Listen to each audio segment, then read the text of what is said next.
ஆராசா பேசும் பொழுது அண்ணாவும் காமராஜரும் இருந்த அவையிலே நாதாரிகள் எல்லாம் இருக்கிறார்கள் அப்படிங்கிறாரு. அது பார்ட்லி சொல்கிறாரா இல்லை அந்த சபையில் இருந்த பெரும்பாலானவர்கள் அப்படி இருக்கிறாங்களான்னு சொல்கிறாங்க. ஏன்னா அவையில் ரெண்டு பக்கமும் இருக்கிறாங்கல்ல, ஆட்சி அதிகாரத்தில் இருக்கிறவங்களும் இருக்கிறாங்க, எதிர்கட்சியில் இருக்கிறவங்களும் இருக்கிறாங்க. இவங்களுடைய கூட்டணியில் இருந்தவங்க இப்பொழுது வேறு முகாமுக்கு போயிருக்காங்க. இவர் நாதாரிங்கிறது யாரை சொல்கிறாரு அப்படிங்கிற ஒரு கேள்வி ஒன்று வருது.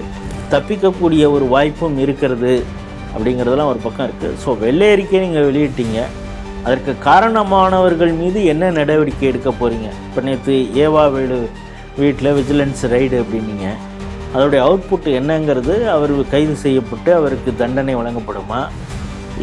அரசு பணத்தை அவர்கள் களவாடி இருந்தால் அதை மீட்கப்படுமா? இப்படிங்கிற கேள்வியும் மக்கள் மனதிலே எழுகிறது. ஏன்னா இவங்களுக்கு இந்த அண்ணாதுரை ஈவேரா அப்படின்னு சொல்லிட்டா இவங்களுக்கும் அதை பக்கன்னு பிடிச்சிப்பாங்க.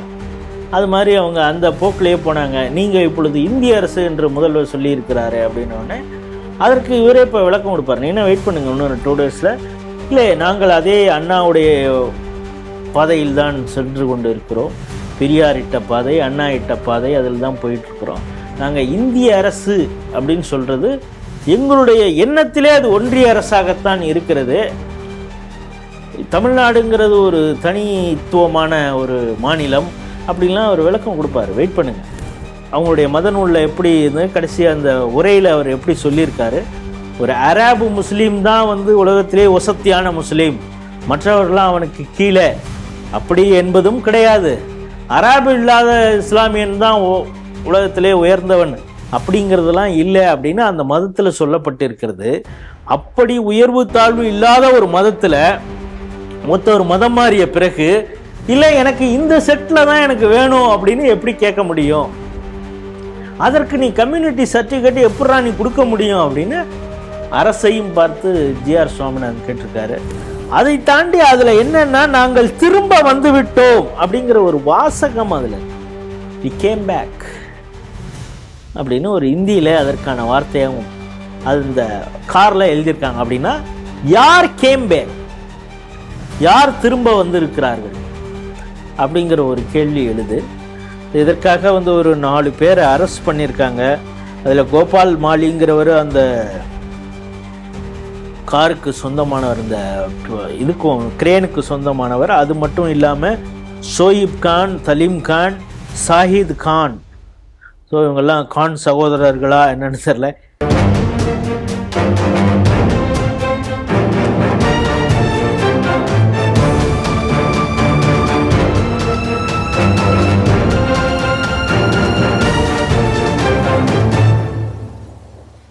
ஸ்ரீ டிவி நேயர்களுக்கு வணக்கம். செய்திகள் சிந்தனைகள் நிகழ்ச்சிக்கு உங்களை அன்புடன் வரவேற்கின்றோம். இன்றைய செய்திகள்: இனி கூட்டணி வேண்டாம் என்ற கட்சியினரின் கோரிக்கையை பரிசீலிப்பேன், ஸ்டாலின்.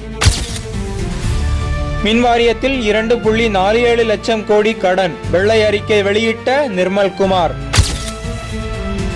முன்பு ஒன்றிய அரசு, தற்போது இந்திய அரசு, தாவேகாவிடம் திடீர் மாற்றம்.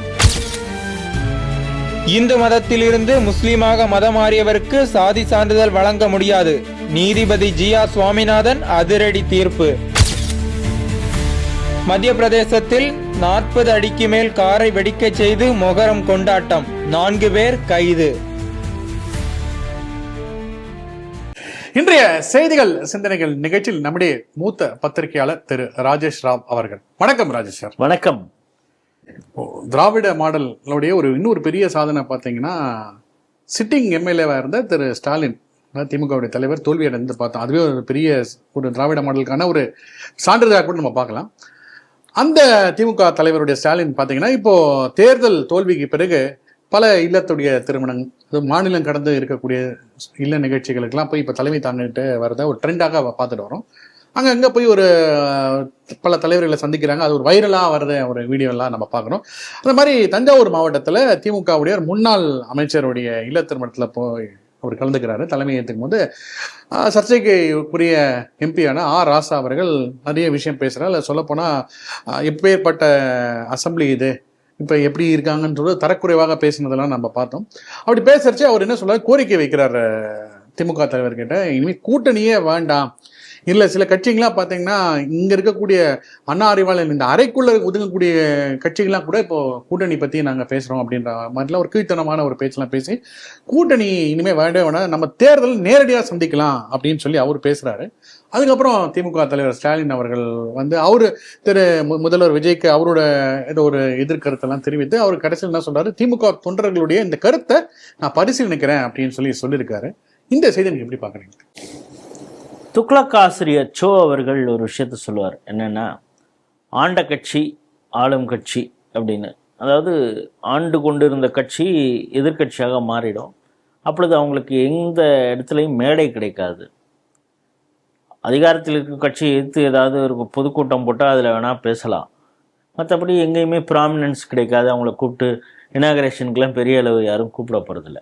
மாறாக ஆட்சி அதிகாரத்தில் இருந்தால் எல்லா இடத்துலையும் அவங்கள தான் ரிப்பன் வெட்டுறதுக்கெலாம் கூப்பிடுவாங்க. ஸோ அந்த நேரத்தில் எதிர்கட்சியாக மாறிய ஆண்ட கட்சி அவங்க என்னென்னா அதே ஜோர்லேயே இருப்பாங்க, ஏதாவது திட்டிக்கிட்டு இருப்பாங்க ஆட்சியில் இருக்கிறவங்கள. அவங்களுக்கு ஒரு வாய்ப்பாக இருக்கிறது, அவங்க பயன்படுத்துறது குறிப்பாக இந்த திமுக கல்யாண நிகழ்ச்சியை பயன்படுத்தும். அதுவே பொதுக்கூட்டம் மாதிரி அவங்க அதை மாற்றுவாங்க அப்படின்னு சொல்லுவார். அப்படித்தான் நீங்கள் சொன்னது மாதிரி திருவாரூரில் மதிவாணன் அவர்களுடைய திருமண விழா, அவங்க இல்லை திருமண விழா, அதில் தான் ஆராசா பேசினார். ஆராசா பேசும் பொழுது அண்ணாவும் காமராஜரும் இருந்த அவையிலே நாதாரிகள் எல்லாம் இருக்கிறார்கள் அப்படிங்கிறாரு. அது பார்ட்லி சொல்கிறாரா இல்லை அந்த சபையில் இருந்த பெரும்பாலானவர்கள் அப்படி இருக்கிறாங்களான்னு சொல்கிறேன். ஏன்னா அவையில் ரெண்டு பக்கமும் இருக்கிறாங்கல்ல, ஆட்சி அதிகாரத்தில் இருக்கிறவங்களும் இருக்கிறாங்க, எதிர்கட்சியில் இருக்கிறவங்களும் இருக்கிறாங்க. இவங்களுடைய கூட்டணியில் இருந்தவங்க இப்பொழுது வேறு முகாமுக்கு போயிருக்காங்க. இவர் நாதாரிங்கிறது யாரை சொல்கிறாரு அப்படிங்கிற ஒரு கேள்வி ஒன்று வருது. ஏற்கனவே பிசிக குறித்து ராசா பேசிய பேச்சு, அப்படி பேசாதீங்கன்னு ஸ்டாலின் சொன்னாரே தவிர இது கடும் கண்டனத்திற்கு இது இவ்வளவு ஆபாசமாக ஒரு விலை மாதருக்கு போகிறது மாதிரி புணர்ச்சிக்காக அவன் போனான் அப்படிங்கிறது மாதிரியெல்லாம் ஒப்பிட்டு ராசா திருமாவளவனின் கட்சியை சொன்னார். ஆனால் அவர் பெருசாக எடுத்துக்கலையே, திருமாவளவன் இது இப்படி பேசுறது மன வருத்தத்தை தந்ததுன்னு தான் சொன்னாரே தவிர என்ன. ஆனாலும் கூட சில நேரங்களில் அவருடைய அலுவலகத்தை ராசாவுடைய அலுவலகத்தை முற்றுகையிட்டனர் விசிகா அப்படிங்கிறதெல்லாம் பார்க்குறோம். பிறகு அந்த சோஷியல் மீடியா பதிவை நீக்கினார். ஆர்எஸ் பாரதி அவனுங்கெல்லாம் அப்படின்னு சொல்லி ஒருமையில் பேசின அந்த விஷயங்கள்லாம் பார்க்குறோம். ஸோ இதையுடைய ஒட்டுமொத்தமான ஒரு கோபத்தின் வெளிப்பாடாக ஒரு சுப நிகழ்ச்சி, அந்த பெண் சுமங்கலியாக பல ஆண்டுகள் இருக்கணும் அப்படின்னு வாழ்த்த வேண்டிய நிகழ்ச்சியில் இந்த ஆட்சி அல்பாயுசில் போகணும் அப்படின்லாம் கூட பேசுகிறாங்க. இவர் அதோ ஆட்சியில் இல்லை அப்படின்னு இவங்க நினச்சிடக்கூடாது, நாங்கள் திரும்ப வருவோம் அப்படின்னு போன்ற சவால்களை எல்லாம் விட்டுருக்காங்க. அப்போ ராசா சொல்லும் பொழுது என்ன சொல்கிறாரு, இனிமேல் நமக்கு கூட்டணி வேண்டாம். கட்சி தொடங்கி முதல் தேர்தலில் போட்டியிட்டதே சுதந்திரா கட்சியோடு கூட்டணி, ராஜாஜியோடு. அதிலிருந்து இப்போது 2026 வரைக்கும் கூட்டணியை மட்டுமே சந்தித்து கொண்டு இருக்கக்கூடிய திமுக திடீர்னு இப்பொழுது தான் அவங்களுக்கு ஞானோதயம் பிறக்குது. அதில் இன்னும் பார்த்தீங்கன்னா தேர்தல் முடிவு வந்த உடனே காங்கிரஸ் தாவேக்கால போய் சேர்ந்தது நன்றி மறந்தவர்கள் முதுகில் குத்திட்டார்கள் அப்படின்லாம் சொன்னார். சரி, இதுக்கு முன்னால் காங்கிரஸ் இப்படி நடந்து கொள்ளவில்லையா அப்படிங்கிறத பார்க்கணும். ஏற்கனவே காங்கிரஸ்னால தான் நாங்களே தோத்தோம் அப்படின்னு சொல்லி கருணாநிதி அவர்கள் கூடா நட்பு கேடாய் முடிந்தது அப்படின்லாம் சொன்னார். இன துரோகி கருணாநிதி அப்படின்னு வைகோ சொன்னார். பிறகு அவரே கூட்டணி வச்சார். இந்த மாதிரி ஒரு காலகட்டத்தில் அப்படி போவாங்க. கம்யூனிஸ்டுகள் திமுகவிலிருந்து அதிமுக பக்கம் போனப்போ கம்யூனிஸ்டுகளை இதே கருணாநிதி என்ன பேசியிருக்காருங்கிறதுலாம் நீங்கள் அந்த ஆர்ச்சிவ்ஸ் ஆஃப் திமுக போய் பார்த்தீங்கன்னா முரசொலியில் இவங்க ஒவ்வொரு தலைவர்களையும் எப்படி பேசியிருக்கிறாங்க அப்படின்னு தெரியும். இப்போ கடந்த 3-4 நாட்களாக பே சண்முகம் குறித்து முரசொலியில் டெய்லி திட்டி எழுதுகிறாங்க. சரி, நீங்கள் ஒரு கூட்டணி அமைச்சிங்க, அந்த கூட்டணியில் அவங்க இருந்தாங்க, செல்லுபடியாகலை அவங்க கூட்டணி, வெற்றி பெற்ற தாவேக்காவோடு அவங்க வெளியிலிருந்து ஆதரவு கொடுக்குறாங்க. அப்பொழுதே நீங்கள் என்ன சொன்னீங்க, நாங்கள் அனுப்பிச்சாலு இந்த மத்தியிலிருந்து ஆர்எஸ்எஸும் பாஜகவும் ஆட்சி அமைச்சிடும், கவர்னர் மூலமாக செய்திடும், அதை தடுப்பதற்காக அரசியலமைப்பு இந்த ஒரு குழப்படி ஏற்படக்கூடாது அப்படிங்கிறதுக்காக தான் நாங்களே ஆளை அனுப்பிச்சு உங்களுக்கு சப்போர்ட் பண்ணுறோன்னு. அவங்க சப்போர்ட் பண்ணுறவங்கள மினிஸ்ட்ரி கொடுக்குறேன்னு அவங்க ஆசை காட்டின உடனே அவங்க அப்படியே அந்த பக்கம் மாறிட்டாங்க அப்படிங்கிறத பார்க்குறோம். இன்னும் சொல்லப்போனால் கூட்டணி எங்களுக்கு திமுகவோடு தான், ஆதரவு தான் தாவேக்காக்கு அப்படியெல்லாம் ஆரம்பத்தில் பேசுனதெல்லாம் பார்க்குறோம். இப்பொழுது ஆராசா இனிமேல் கூட்டணியே வேண்டாம் அப்படின்னா ஸ்டாலின் என்ன சொல்கிறாரு, அந்த கோரிக்கைகளை நான் பரிசீலிப்பேன் அப்படிங்கிறார். எப்படி இந்த உள்ளாட்சி தேர்தலில் அதை பரிசீலிப்பாரா, இல்லை அடுத்து நடக்கக்கூடிய பாராளுமன்ற தேர்தலில் கூட்டணியே இல்லாமல் திமுக சந்திக்க போகுதா, இல்லை அடுத்த சட்டமன்ற தேர்தலில் கூட்டணி இல்லாமலே சந்திக்க போகிறதா அப்படிங்கிறது. இதை சொல்லும் பொழுதே ஊடால ஆராசா என்ன சொல்றாருன்னா 60 அமைப்புகள் எங்கள் கூட்டணிகள் தான் இருக்கு அப்படிங்கிறப்ப அதுவே முரண்பாடா தெரியலையா? அது எது அமைப்பு எது அரசியல் கட்சின்னு சொல்லணும். இப்போ இவர் தான் சொல்றாரு ஒரு அரசியல் கட்சியை அறிவாலயத்தின் ஒரு ரூமுக்குள்ளார அடக்கிடலாம் அப்படிங்கிறாரு. அப்படி அடக்கக்கூடிய அளவுக்கு இருக்கக்கூடியது கட்சியா அமைப்பா அப்படிங்கிறத அவர் தெளிவுபடுத்தணும்ல. அப்பா எங்கே என்று விஜய் முதல்வர் தேடுகிறார் சட்டசபையில். நான் மக்களின் மனதில் இருக்கிறேன். மகளிர் உரிமை தொகைன்னு கிடைக்கிற வரைக்கும் அந்த பெண்களுக்கு அந்த உரிமை தொகை கிடைக்கும் பொழுதெல்லாம் அந்த கோப்பிலே கையெழுத்திட்டவன் ஸ்டாலின் அப்படின்னு அந்த மக்களுக்கு புரியும் அப்படின்னு திமுகவுக்கே உரிய, அதாவது இன்னும் அவங்க தோக்கலை, மக்கள் இவரை தான் ஸ்டாலினை தான் முதல்வராக நினைக்கிறாங்க அப்படிங்கிற ஒரு எண்ணத்தோடையே அவர்கள் வாழ்கிறார்கள். அதனால தான் இப்போவும் பல விஷயங்கள் அந்த ஞாபகம் மக்களுக்கு வரும் அப்படிங்கிறப்ப தான் கூகுளில் சர்ச் பண்ணுறாங்க. ஃபாதர் ஆஃப் கரப்ஷன் போட்டால் உங்கள் அப்பா பேர் தான் வருது. அதையும் மக்கள் மறக்கலை இல்லை. ஏன் இவ்வளவு அழுக்காக மிக கழிவுகள் அதில் இருக்கக்கூடியதாக இருக்கிறது சென்னை கூவம் அப்படின்னா உங்கள் அப்பாவுடைய ஞாபகம் தான் வருது. இதில் ஏதாவது ஒரு கொள்ளை பெரிய அளவில் ஊழல் அப்படின்னா இதோடைய தோற்றுவாயாக யார் இருப்பா அப்படின்னா உங்கள் அப்பா தான் ஞாபகம் வருது. ட்ரெயினில் யாராவது டிடிஆரை பார்த்தாங்கன்னா உங்கள் அப்பா ஞாபகம் தான் வருது.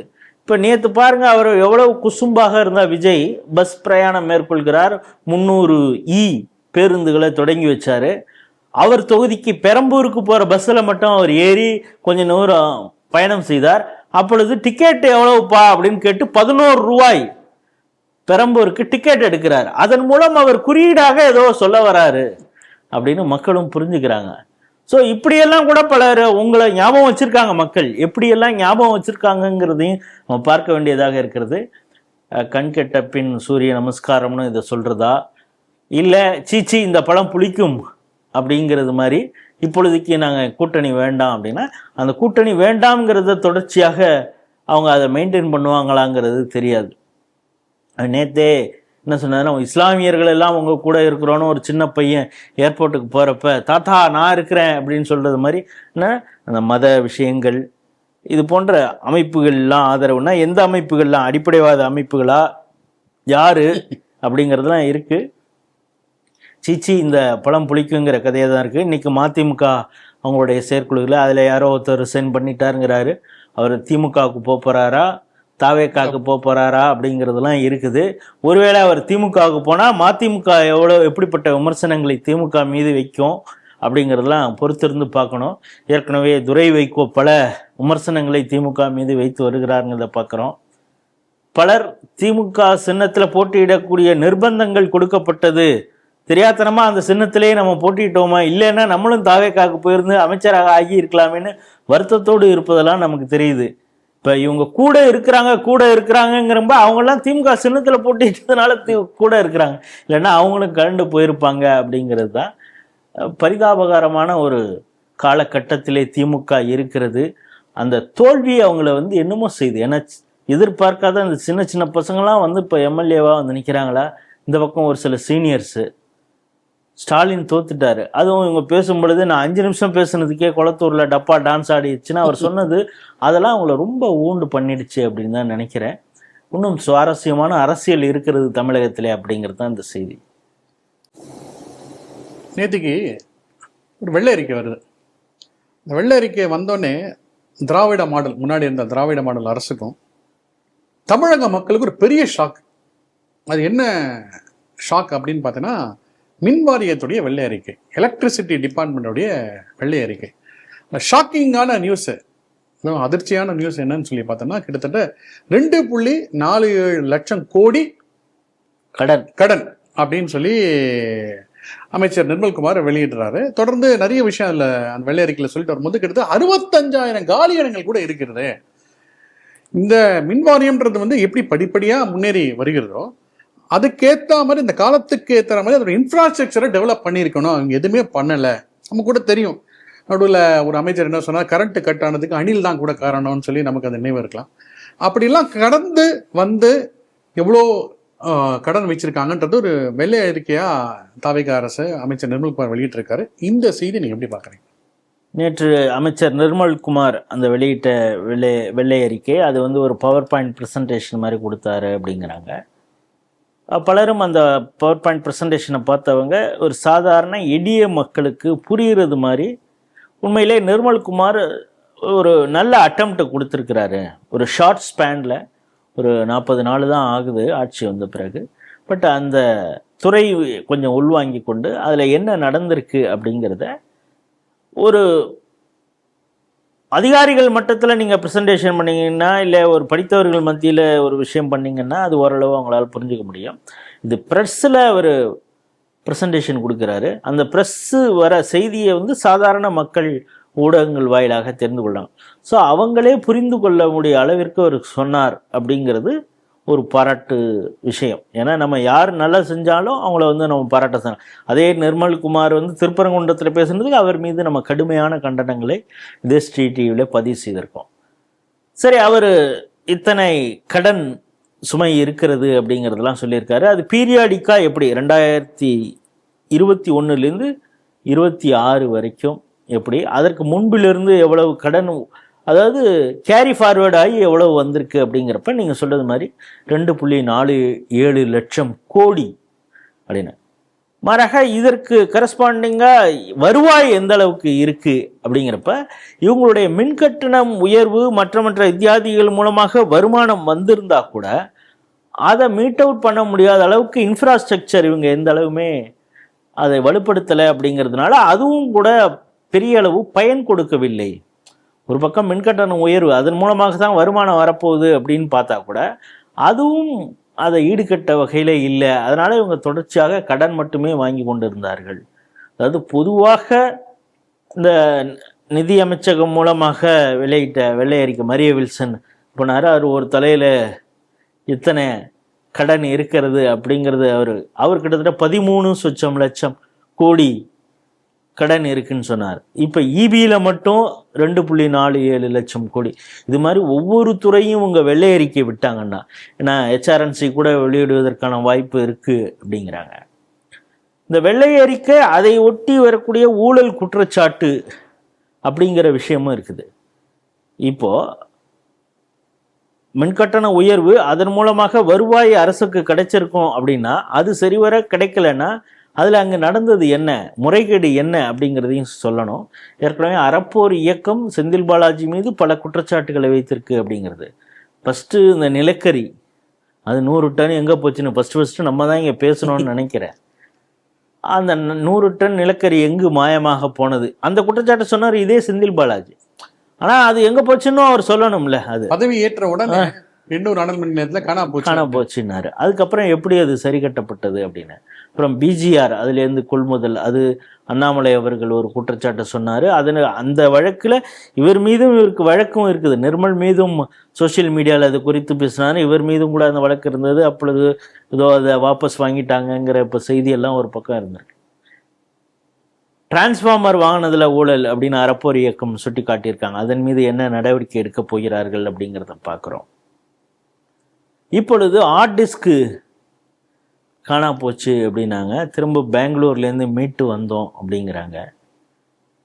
மீட்டு வந்த ஹார்ட் டிஸ்கில் எல்லா தகவல்களும் இருக்கா, மீட்டுட்டோன்னாங்க, தகவல்கள் இருக்குதா அப்படிங்கிறது நமக்கு தெரியல. ஏன்னா இதே போல் செந்தில் பாலாஜி வீட்டில் இடி ரைடு போயிருந்தாங்க.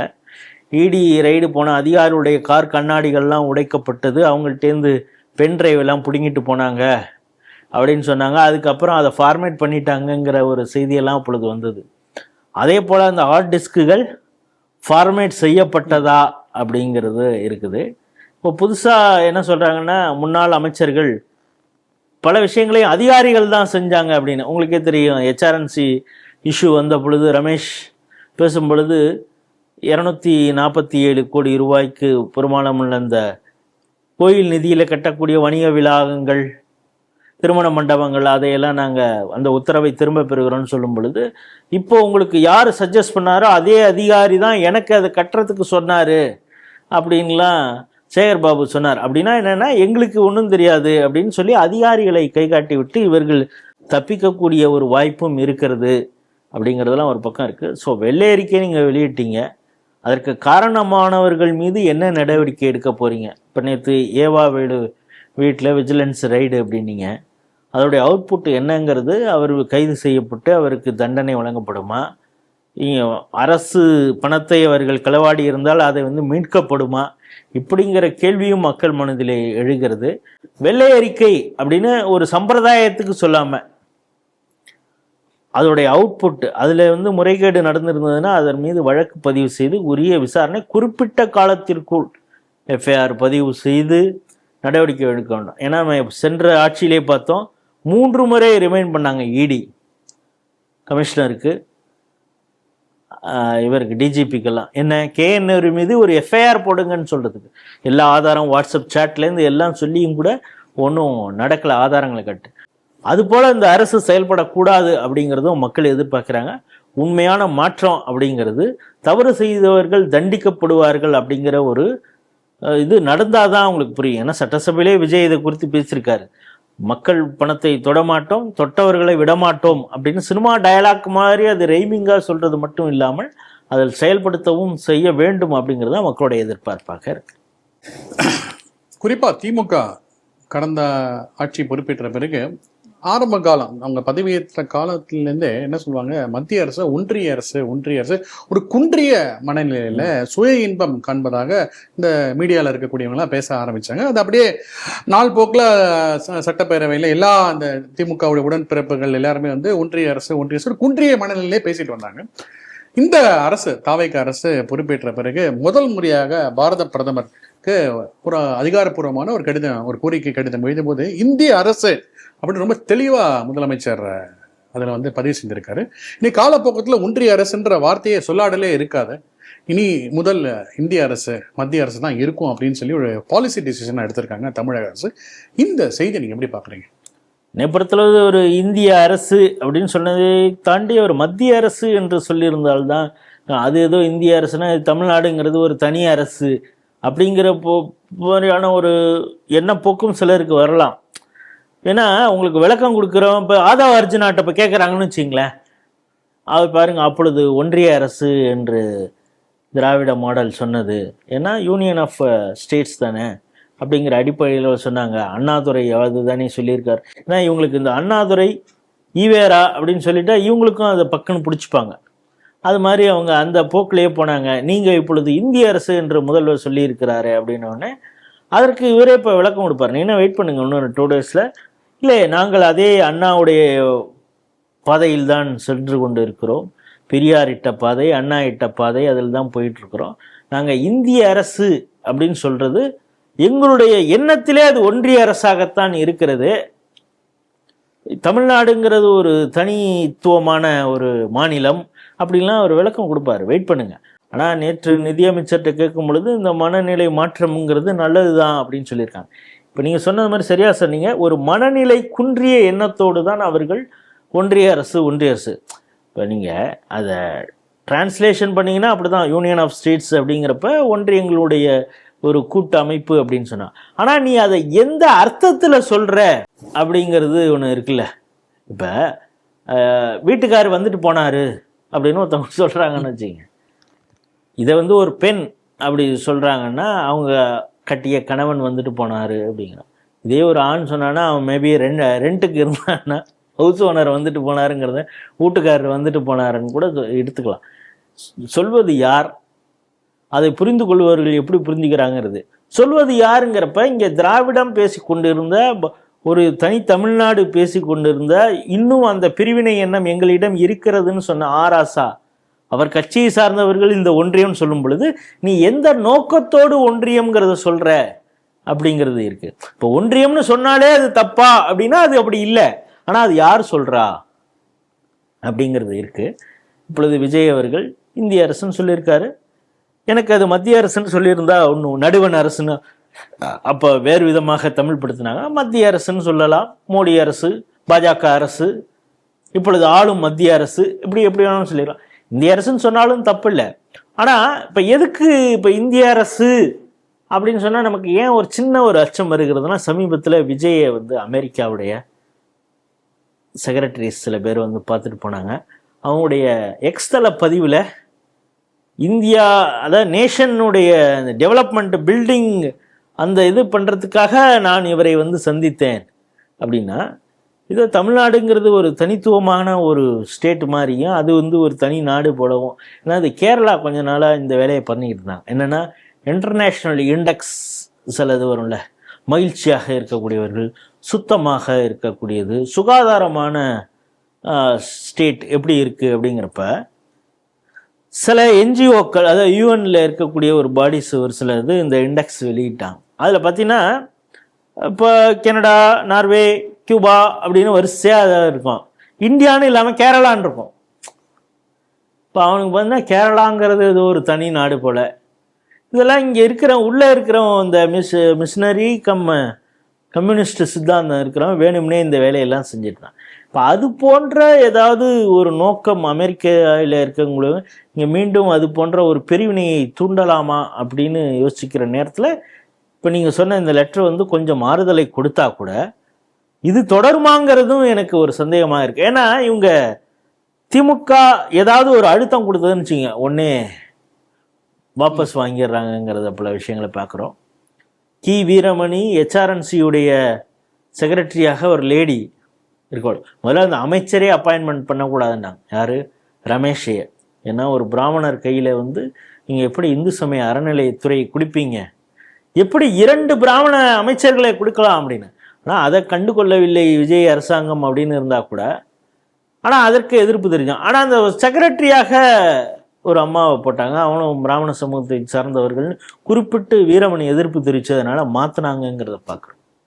ஸோ இது போன்று திமுகவுடைய அழுத்தத்திற்கு பேசுவது போல இப்போ நிர்மல்குமாரே பேசினார், ஆளுநர் பதவிங்கிறது எங்களுக்கும் ஒரு ஒவ்வாத ஒன்று தான்.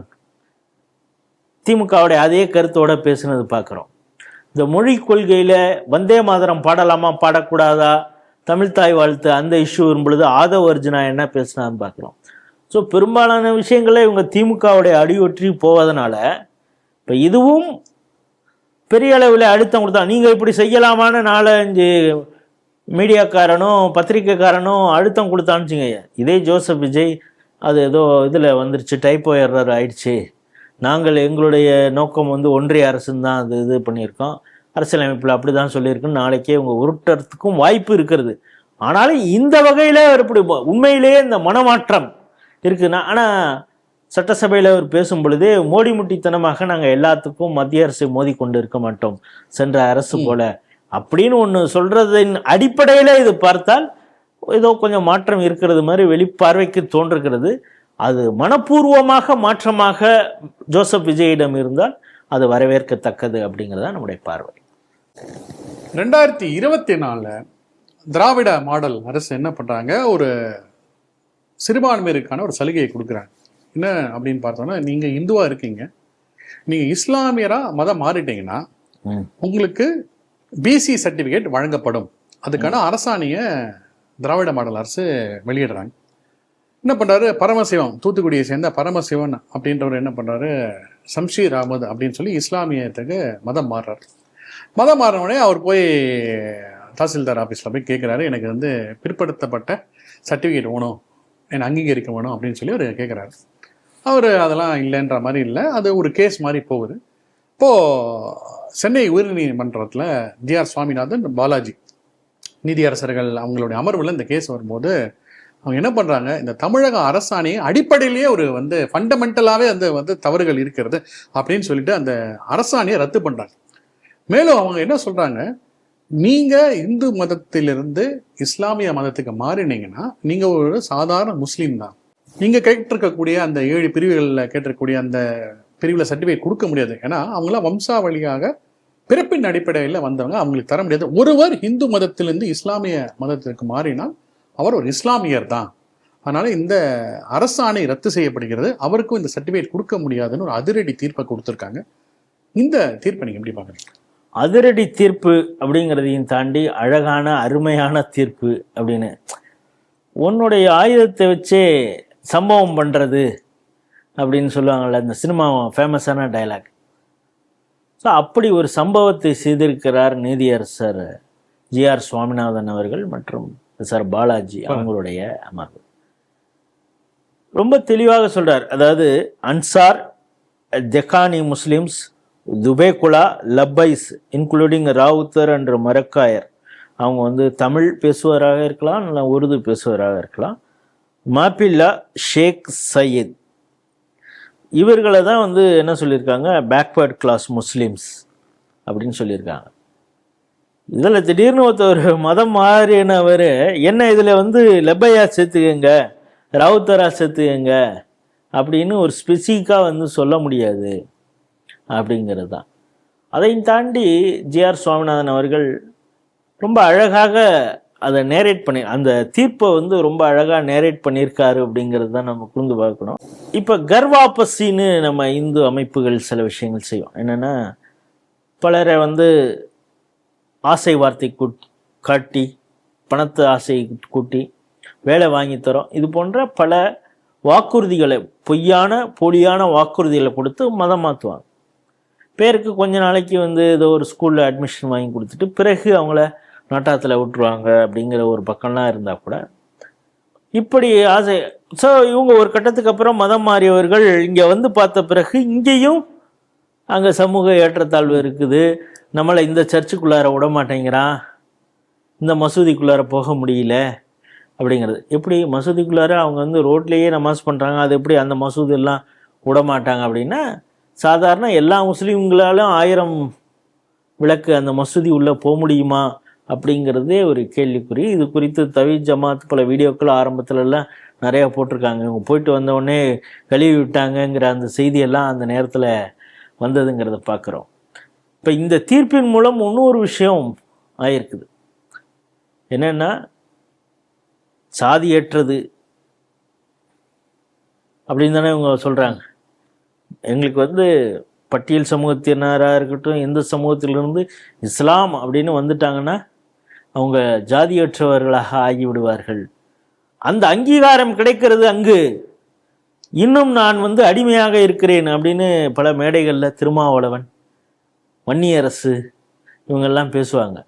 இப்போ அவங்களுக்கு இந்த தீர்ப்பை என்ன சொல்கிறாங்க, ஏன்னா இதுலேயே அவங்க வந்து பிசி கேட்டகரியில் இருக்கிறது 7 சொல்கிறாங்க. இது இல்லாமல் பல நார்த் இந்தியாலாம் பார்த்திங்கன்னா 27 வகையான சாதிய உட்பிரிவுகள் இஸ்லாத்தில் இருக்கிறது மாதிரிலாம் சொல்கிறாங்க. இப்போ பஸ்மந்தா ரொம்ப ஃபேமஸாக இருக்கக்கூடியது, நீங்கள் புரிஞ்சுக்கணும் நம்ம நேயர்கள் அப்படின்னா, பஸ்மந்தான்னு ஒரு அமைப்பு, ஒரு இஸ்லாமிக் செக்ட் இருக்குது. அவங்க நிறைய பெரும்பாலும் என்ன ஒரு ஆர்டிசனாக இருப்பாங்க. அவங்க வந்து பட்டியல் சமூக இதில் கேட்டகரியில் அங்கே வருவாங்க. அந்த பஸ்மந்தா முஸ்லீம்களை மற்ற முஸ்லீம்கள் ஏற்றுக்கொள்வதில்லை அப்படிங்கிறது தான். அவங்களுடைய திருமண உறவு கூட பஸ்மந்தா முஸ்லீமோட மற்ற முஸ்லீம்கள் வந்து திருமண உறவு வைத்துக்கொள்வதில்லை அப்படிங்கிறதுலாம் நார்த் இந்தியாவில் இருக்குது.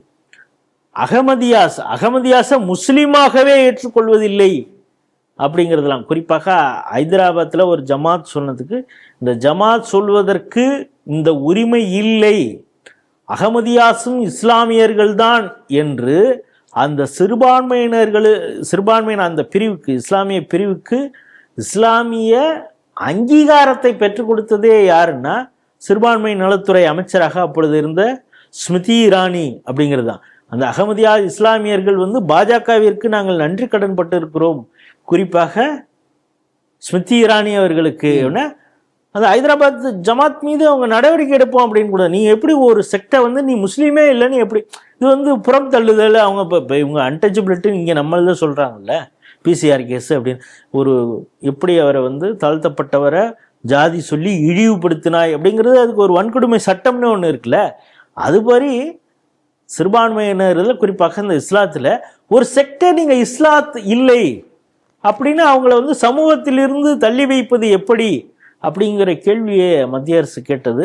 அதற்கு அவங்களிடம் பதில் இல்லை. பிறகு அவங்களுக்கு வந்து இஸ்லாமிய அங்கீகாரம் அதை ரீஎம்பசைஸ் பண்ணி இது பண்ணது வந்து மத்திய அரசு தான். இப்போ அதையெல்லாம் ஒட்டித்தான் இந்த தீர்ப்பு இருக்கிறது. எப்படி அதை வந்து ரொம்ப அழகாக ஒரு குரானிக் வெர்சஸ் அந்த செர்மன், அந்த நேரத்தில் அவர் ஒரு இஸ்லாமியன்கிறவன் யார் அப்படிங்கிறத அவங்களுடைய மத நூலில் எப்படி கடைசியாக அந்த உரையில் அவர் எப்படி சொல்லியிருக்காரு, ஒரு அரபு முஸ்லீம் தான் வந்து உலகத்திலே வசத்தியான முஸ்லீம், மற்றவர்கள்லாம் அவனுக்கு கீழே அப்படி என்பதும் கிடையாது. அரபு இல்லாத இஸ்லாமியன் தான் உலகத்திலே உயர்ந்தவன் அப்படிங்கிறதெல்லாம் இல்லை அப்படின்னு அந்த மதத்தில் சொல்லப்பட்டிருக்கிறது. அப்படி உயர்வு தாழ்வு இல்லாத ஒரு மதத்தில் ஒரு மதம் மாறிய பிறகு இல்லை எனக்கு இந்த செட்டில் தான் எனக்கு வேணும் அப்படின்னு எப்படி கேட்க முடியும்? அதற்கு நீ கம்யூனிட்டி சர்டிஃபிகேட் எப்படா நீ கொடுக்க முடியும் அப்படின்னு அரசையும் பார்த்து ஜிஆர் சுவாமிநாதன் கேட்டிருக்காரு. இதன் மூலம் சாதியற்றது அல்ல இஸ்லாம் அப்படிங்கிறத ஒரு பக்கம் சொன்னால் கூட, எப்படி ஓட்டு அரசியலுக்காக திராவிட கட்சிகள் எப்படி இஸ்லாமியர்கள் கேட்கக்கூடிய டிமாண்டெல்லாம் இவங்க பூர்த்தி பண்ணுறாங்கங்கிறது தான் நீங்கள் அதில் பார்க்கணும். இப்பொழுது அப்துல் ரஹ்மான் இருக்கிற அமைச்சர் என்ன சொல்றாரு, 5% இடஒதுக்கீடு வழங்குவது குறித்து நாங்கள் சிந்தித்து கொண்டு இருக்கிறோம்.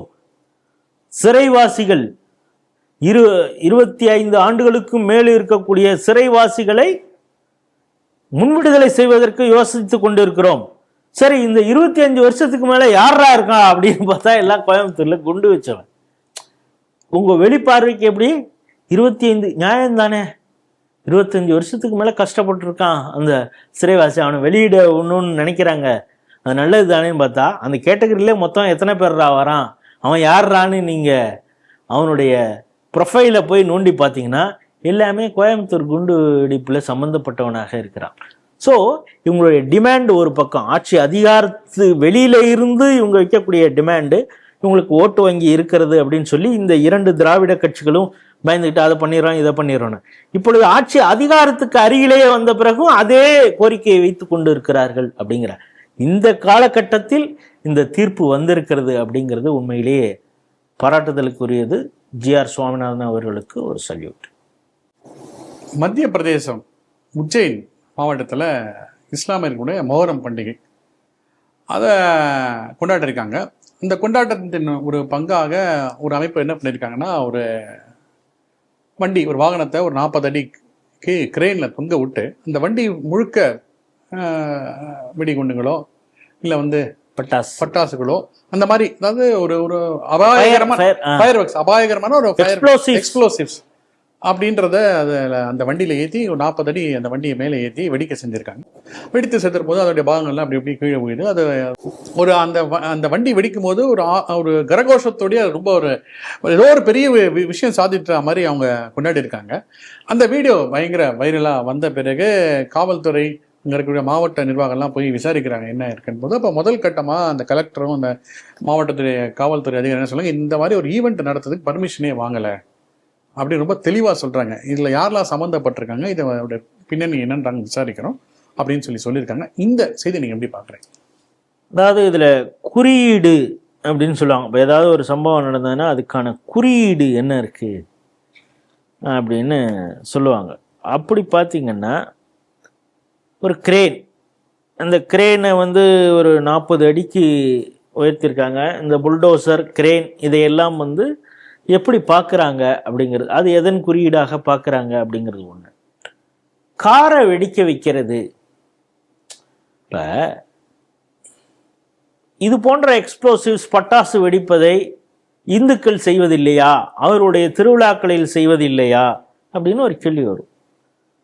கண்டிப்பாக பண்ணுறாங்க. இன்னும் சொல்லப்போனால் கேரளா, இந்த கன்னியாகுமரி இந்த பகுதிகளில் திருவிழாக்களில் லட்சக்கணக்கான ரூபாய் இதற்காக செலவு செய்யப்படுது எக்ஸ்ப்ளோசிவ்க்கு. ஒரு பக்கம் வியாபாரம் அப்படின்னா சில நேரங்களில் அபாயகரமாக சில விபத்துகள் நடந்துருது. இதை பல இடங்களில் இந்த பட்டாசு இந்த திருவிழாக்களில் பயன்படுத்துகிறாங்கிறதுக்கு அதற்கு அனுமதி வாங்குவதே, அந்த திருவிழாவுக்கு வாங்குவதே பெரும்பாடாக அந்த கோயில் நிர்வாகத்திற்கு இருக்கிறது. அந்த கட்டுப்பாடெல்லாம் வைக்கிறாங்க. நீங்கள் பட்டாசு வெடிப்பா, அதனால் இந்த ஈவெண்ட்டு பண்ணக்கூடாது, அப்படிங்கிறதெல்லாம். இது கேரளாலாம் பல பிரச்சனைகள் இந்துக்கள் சந்திச்சுட்டு வராங்க. அதை எப்படியோ ஃபைட் பண்ணி கடைசியில் இது பண்ணுறாங்க அப்படிங்கிறதெல்லாம் பார்க்குறோம். கன்னியாகுமரி மாவட்டத்தில் இந்த சிக்கல் நிறையா இருக்கும். ஏன்னா அவங்க எல்லா திருவிழாவிலும் பெரிய அளவில் வானவேடிக்கையெல்லாம். ஸோ அந்த வானவேடிக்கையாக விடுவாங்க. நீ 40 அடிக்கு கிரேனை தூக்கி வச்சுட்டு காரை எக்ஸ்ப்ளோசிவ் பண்ணி வெடிப்பேன் அப்படின்னா இது ஒரு சிம்பாலிக் அப்படின்னு. என்ன சிம்பாலிக் அப்படின்னா, புல்வாமா அட்டாக் பார்த்தோம். அதில் ஒரு பெரிய காரில் 42 சிஆர்பிஎஃப் வீரர்கள் போயிட்டு இருந்தாங்க. அதில் ஒருத்தவன் கார்லேருந்து எடுத்துகிட்டு வந்து மோதி குண்டு வைத்து, அந்த குண்டோடு வந்த அந்த ஜீப் மாதிரி மோதி தான் இவங்க சென்ற வாகனத்தை மோதி 42 பேரும் அவுட் ஆனாங்கங்கிறத பார்க்குறோம். டெல்லியில் காரில் தானே இருந்தது. கோயம்புத்தூரில் சிலிண்டர் குண்டு வெடிப்பு காரில். அப்படின்னா அதை தாண்டி அதில் என்னன்னா, நாங்கள் திரும்ப வந்து விட்டோம் அப்படிங்கிற ஒரு வாசகம் அதில் வி கேம் பேக் அப்படின்னு ஒரு இந்தியில் அதற்கான வார்த்தையாகவும் அது இந்த காரில் எழுதியிருக்காங்க. அப்படின்னா யார் கேம் பேக், யார் திரும்ப வந்திருக்கிறார்கள் அப்படிங்கிற ஒரு கேள்வி எழுது. இதற்காக வந்து ஒரு 4 பேரை அரெஸ்ட் பண்ணியிருக்காங்க. அதில் கோபால் மாலிங்கிறவர் அந்த காருக்கு சொந்தமானவர், இந்த இதுக்கும் கிரேனுக்கு சொந்தமானவர். அது மட்டும் இல்லாமல் ஷோயிப் கான், தலீம் கான், சாஹித் கான், ஸோ இவங்கெல்லாம் கான் சகோதரர்களா என்னன்னு தெரியல, எஃப்ஐஆர் அவங்களுக்கு எதிராக இவங்க தான் ஆர்கனைஸ் பண்ணியிருக்காங்க. நான் சொன்னது மாதிரி இந்த வெஹிக்கிள் கிரேன் ஓனர் வந்து கோபால் மாலி, அவர் மீதும் இது பண்ணியிருக்காங்க. செக்ஷன் 125, 285, 286, 287 பாரதிய நியா சன்ஹிதா அந்த சட்டத்தின் கீழ் இவர்கள் மீது எஃப்ஐஆர் பதிவு செய்யப்பட்டு இப்பொழுதைக்கு கைது செய்யப்பட்டிருக்கிறார்கள். இப்போ நாங்கள் திரும்பி வந்து விட்டோம் அப்படின்னு சொல்றது மூலமாக இவங்க சிம்பாலிக்காக ஏதோ ஒரு விஷயத்த சொல்கிறாங்க.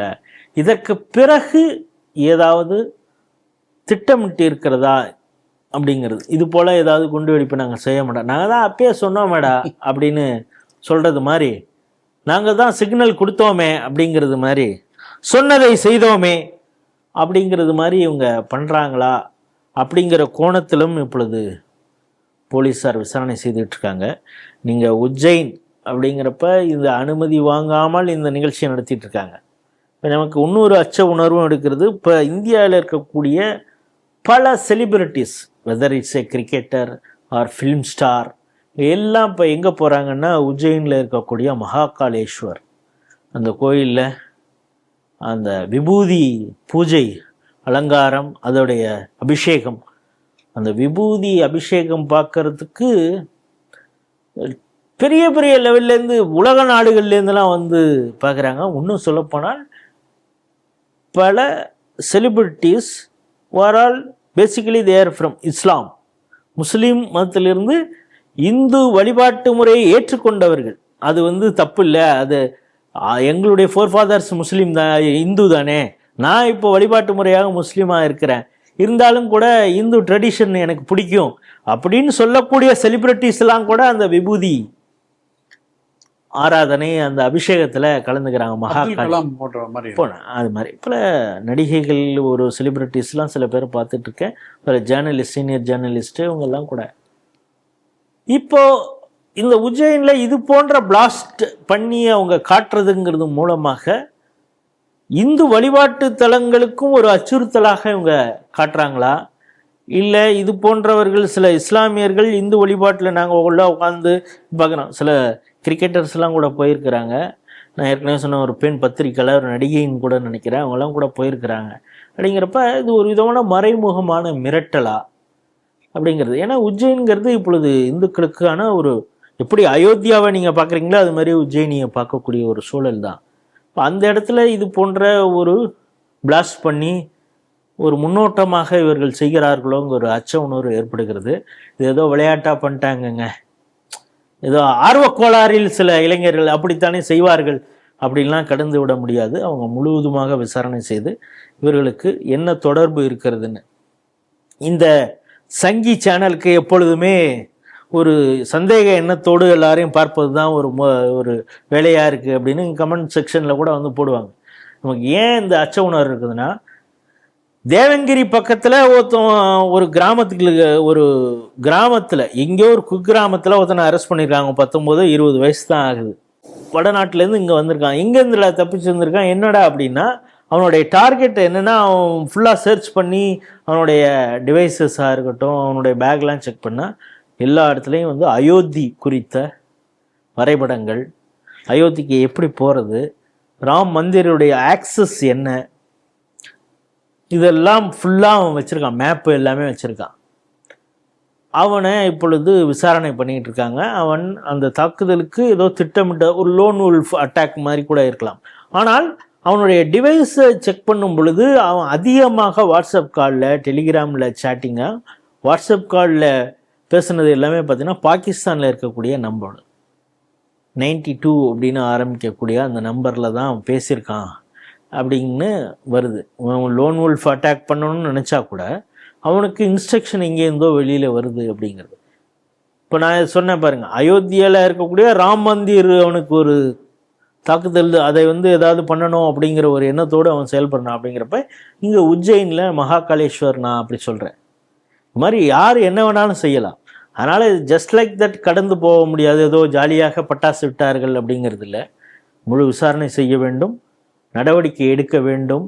இவர்கள் மீது ஊப்பா சட்டம், அதாவது விசாரணையில் இவர்களுக்கு பின்னால் சதி இருக்குன்னா ஊப்பா சட்டத்தில் உள்ள வச்சு வெளுன்னு வெளுக்கணும் அப்படிங்கிறது தான் நம்முடைய பார்வை. நன்றி திரு ராஜேஷ் ராவ். இன்று வந்து கருத்தை கூர்மைக்கு நன்றி. நன்றி. ஸ்ரீ டிவியின் செய்திகள் சிந்தனைகள் நிகழ்ச்சியில் மீண்டும் சந்திப்போம். நன்றி, வணக்கம், ஜெய்ஹிந்த். ஜெய் ஸ்ரீராம். ஜெய் ஸ்ரீராம். வந்தே மாதரம். வந்தே மாதரம்.